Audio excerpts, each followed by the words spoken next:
Hello curies, आज हम बात करने वाले हैं हर बकेट लिस्ट के एपिसोड 3 की। एपिसोड शुरू होता है।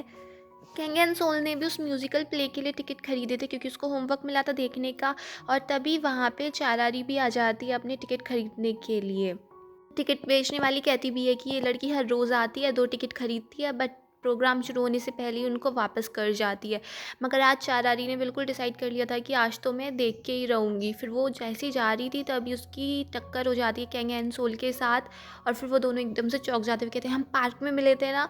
फिर वो दोनों बातें करते हैं तो चारारी उससे कहती है कि वैसे तुम्हें म्यूज़िकल प्ले बहुत पसंद है। तो कैंग एंड सोल कहते हैं कि मेरा फर्स्ट टाइम है। और चारारी भी कहती है कि मेरा भी फर्स्ट टाइम है, तो क्यों ना हम ऐसा करें कि एक साथ देख लेते हैं। मेरे पास 2 टिकट्स हैं, तुम अपना टिकट वापस कर दो और फिर तुम मेरे साथ देख लेना। कैंग एंड सोल कहता है, बट ये ठीक रहेगा और इतनी जल्दी से हम ऐसा कर सकते हैं?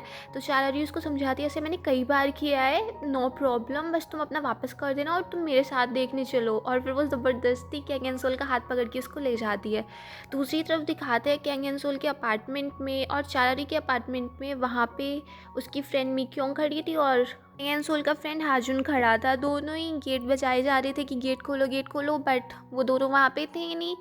हाजुन मीक्योंग से कहता है कि आंट थोड़ा धीरे धीरे बोलो, बहुत तेज बोल रही हो। और मीक्योंग शॉक हो जाती हुई कहती है, तुम्हें मैं आंट दिख रही हूँ?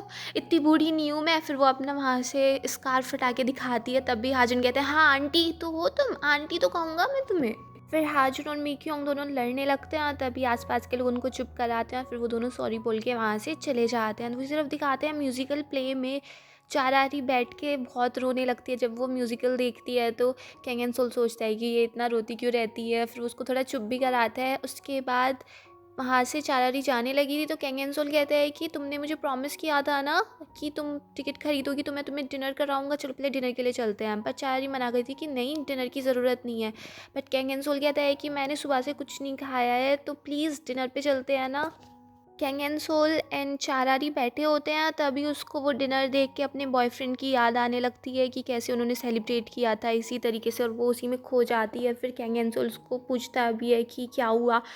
फिर वो पूछता है कि अच्छा ये बताओ कितनी एज हो गई तुम्हारी? तो चारारी कहती है 25। तो कैंग एंड सोल कहते हैं, वाह मैं भी 25 का ही हूँ। जिसे सुन के चारारी थोड़ा शॉक सा फेस बना लेती है। तो उससे कैंग एंड सोल कहते हैं, मैं बड़ा लगता हूँ ना? तो चारारी थोड़ी हंसने लगती है कि हाँ थोड़ी, लेकिन थोड़े मैच्योर लगते हो, लेकिन कोई नहीं। फिर वो दोनों इंट्रोड्यूस करते हैं एक दूसरे को। कैंग एंड सोल अपना नेम बताता है, चारारी अपना नेम बताती है।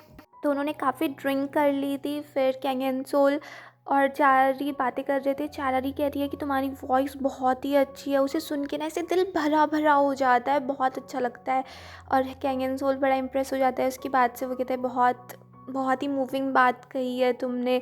फिर वो कहता है कि क्या तुम मेरे लिए एक काम करोगी, मेरी एक स्ट्रीट परफॉर्मेंस है उसको तुम देखने आ सकती हो? चारारी कहती है कि हाँ नो प्रॉब्लम, मैं आ जाऊँगी।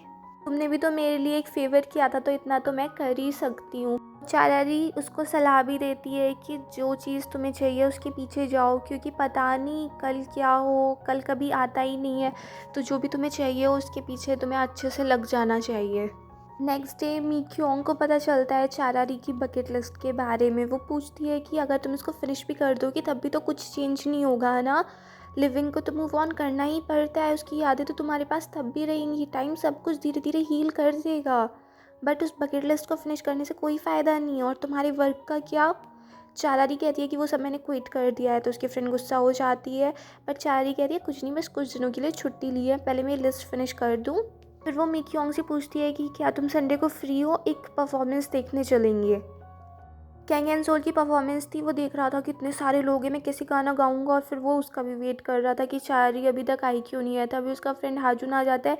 वो पूछता है कि तुम तैयार हो गाने के लिए? बट वो कहता है कि अभी तो मैं बिल्कुल भी नहीं हूँ।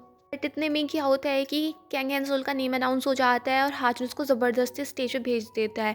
हैंसोल की बिल्कुल फटी जा रही थी। वो कहता है, मैं कैसे गाना गा पाऊंगा, इतने सारे लोग मुझे देख रहे हैं। वो बेचारा मना भी करते हैं, इंस्ट्रूमेंट मत बजाओ, बट वो सब म्यूज़िक स्टार्ट कर देते हैं।